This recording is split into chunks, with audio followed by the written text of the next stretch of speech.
Well, welcome back to another Dynodaze video. As you can see, at FN2 in Champ White.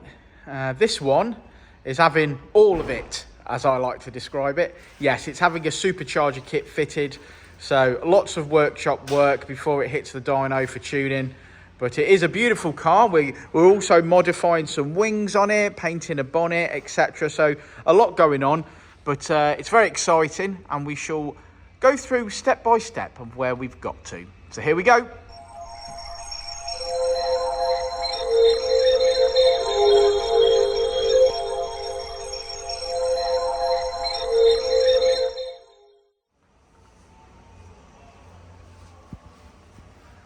Well, it's well and truly in there, lads. It's tight like. Tight like. Now that's looking absolutely lovely. This was a bit more hard work than we thought, wasn't it? There's a few bits, to be fair. Jono's been breathing away over the last week, like getting 95% of it in there, to be fair, I think. Sort of made a couple of bits hard for ourselves because we changed the RRC inlet manifold and painted it. Then we wanted to fit a J35 throttle body, which would not go underneath the supercharger or clear it. So then we've really had to sort of massage a bit of pipe there to get that underneath the supercharger pulley. It's done, but it wouldn't be ideal. I think if I was going to do one again, I probably wouldn't suggest putting an RRC on. I'd just suggest using the standard inlet manifold. Sure. But obviously we've worked with that. The bottom charge pipe off supercharger for some reason didn't seem to fit too cleverly. We did speak to TTS about that and said, "Oh, return it, we'll check it on the jig." But obviously, by the time you're in it anywhere near that level of aggravation, we might as well just modify it and sort it out ourselves. So we've done that. We've obviously modified this top charge pipe as well, and obviously put the Turbo Smart valve on and blanked off the original Beautiful race sort of 25mm that they put on. So we've done that. The induction kit didn't seem to fit. Same problem without the pipe. It's mounted and mounts to the chassis leg, so you can't get it in the wrong place. But we couldn't get the filter on. It was hitting the inner chassis structure underneath. So we've had to cut and miter that slightly to get that to fit. Just a few little bits here and there, a little bit annoying, but nothing too drastic. Wings are on. Didn't come with a battery relocation either, this kit, did it? No, optional extra. Yeah, which I think for the amount of money that you're paying for a kit, I think that a battery relocation should be with it. And it also said on the website that it comes with the battery, which it didn't. No. When we ordered it, we just got a battery tray. Yeah. So, again, I was a bit miffed about that. And then obviously we've gone for TypeR manifold, TypeR 3-inch sports cat, TypeR 3-inch exhaust. Admittedly, that didn't fit at the back, but that's not TypeR's fault. That's because this has got a Mugen rear bumper on it. Yeah, so we obviously modified for the Mugen rear bumper, and obviously got the tailpipe out the back. It's had new fiberglass wings on it. We've repainted the bonnet, or blended the bonnet, painted the bonnet to match the wings. Yeah, they're better quality than the Fiberworks ones for sure, as in they have the little patches on and all the holes are drilled. But still, if I'm going to be honest, gaps are not brilliant. Obviously, this door looks like it's sticking out. Yeah, it just doesn't. You know, I've tried to jiggle it as best as I can, elongate holes and make the best of it, but it's still, in my opinion, it's not 100%. In my opinion, I couldn't handle it, but that's me and not someone else that's perhaps looking at it that's happy with it. Okay, what's next? Fuel pump and then up on the dyno. Fantastic.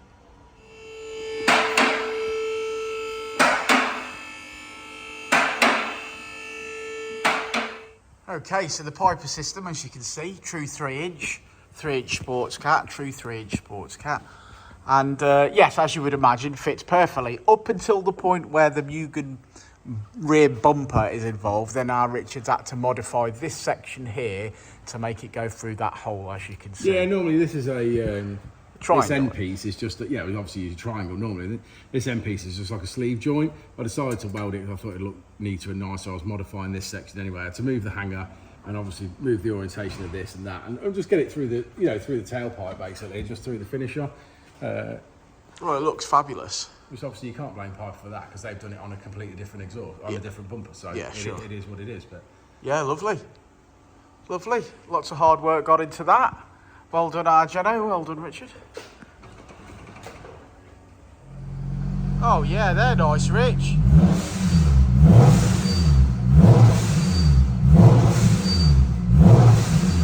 gauges. Gauges indeed, yeah. It's got small pressure. That's always a good start. Yeah. Yeah, I like them.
Well, what a car.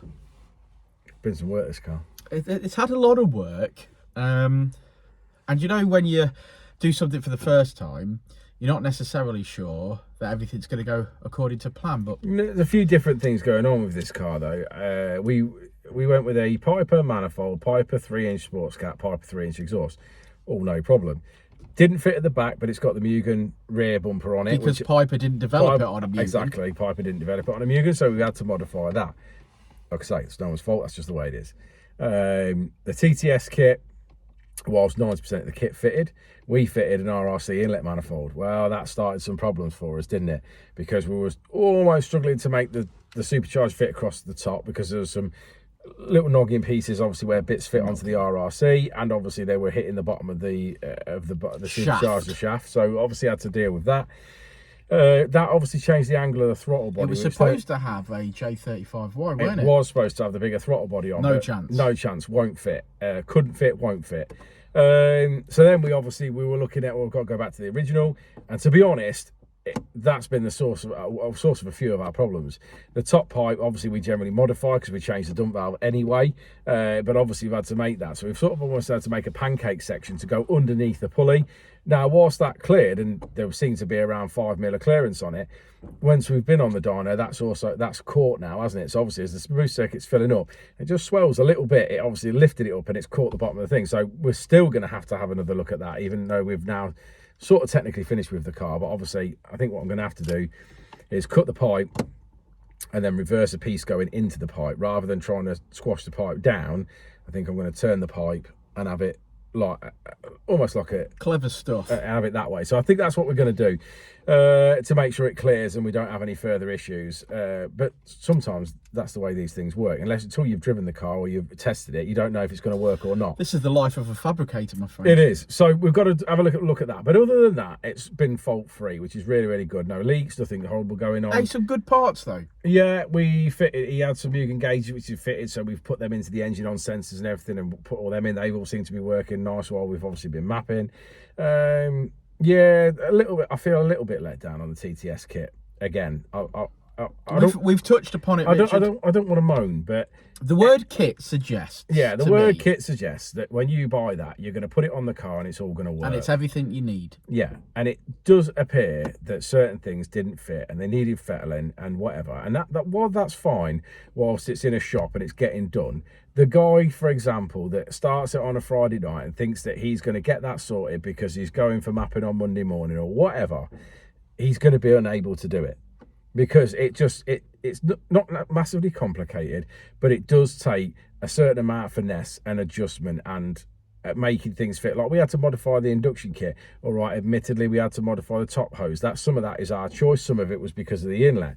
But there was a pipe that ran from the bottom of the intercooler up to the bottom of the supercharger, and that wasn't correct. So it's, there was a part missing. Yeah, there was also the battery tray was missing, wasn't it? A silicon. The silicon missing, yeah. Now, the battery tray, if you go onto the TTS website, used to be an optional extra. So that's sort of I'm partly to blame for that, because every time we've ordered one, we've had that.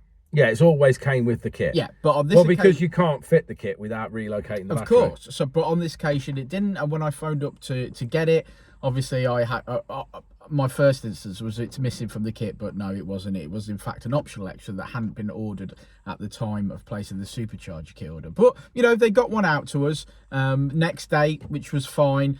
Was on the expensive side, I thought. I want to almost say it was far too expensive, but I'm not one to tell people. But it also says on the website it comes with a battery.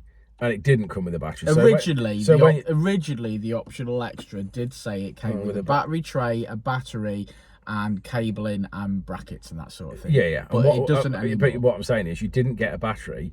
The cost of that was twice the price it was listed on the website, and then we still had to buy a battery, which obviously made the battery relocation very, very expensive. Yes, it does make it very expensive. On top of a very expensive kit that's already being provided. So, yeah, I mean that's just it. And if we're gonna be having that conversation, then the injectors aren't our first choice of injector to tune on, and also the fuel pumps still made in China. Yeah. So we don't. Well, we've seen those fail, haven't we? Yeah. So we don't use them. We don't use them, so we have to replace them. And the dump valve's not sufficient enough. You get overboost on gear changes. So then we've obviously chose to elect to change up to the race port. So we've never had a problem since we've done that. Yeah, because the original dump valve is like from your Escort RS Turbo, your Renault 5 GT Turbo days. It's like a Bailey dump valve. Yeah, it's 25 mil. It's nowhere near big enough. And generally, I think this kit come with 750s. This kit? Yeah, it came with 750s.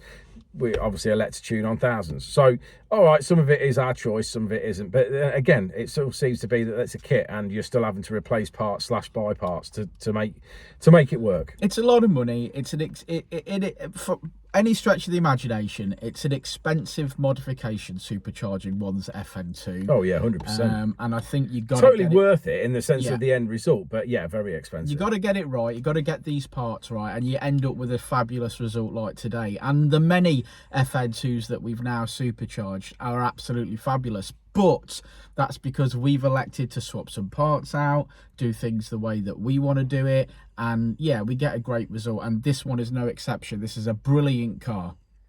Yeah, I think we finished on just over 400 brake horsepower, did we not? Yeah, about 407. Yeah, like that. So again, bang on the money where I'd expect it to be. Yeah, just generally overall a really good thing. It'll be a ripper. Yeah, Uncle Keith's done us some wings as well, and he obviously he's had some fiberglass wings. We had a fiberglass bonnet, but that's been refreshed. I think we touched on that in some of the videos as well. So obviously we've done a little bit of body work on it as well. So like I say, just hopefully now get this pipe rectified and be ready for the customers to collect. Awesome. Shall we have a look at that graph? Let's look at the graph. Well, there you have it. That's one powerful FN2, finishing on 407 brake horsepower. An absolute delight, gorgeous car. It's got lots going for itself. It's a Mugen, it's supercharged, it's powerful, it looks the part. Just totally an amazing car. So thanks for sticking around to the end of the video, guys. Like and subscribe and all that jazz. And don't forget, if you've got an FN2 and you fancy going boosted, then drop us a message below or get in touch on Facebook, Instagram, email us, or go old school and give us a call. We look forward to hearing from you. Peace out. I said it before and I'll say it again. Life moves pretty fast.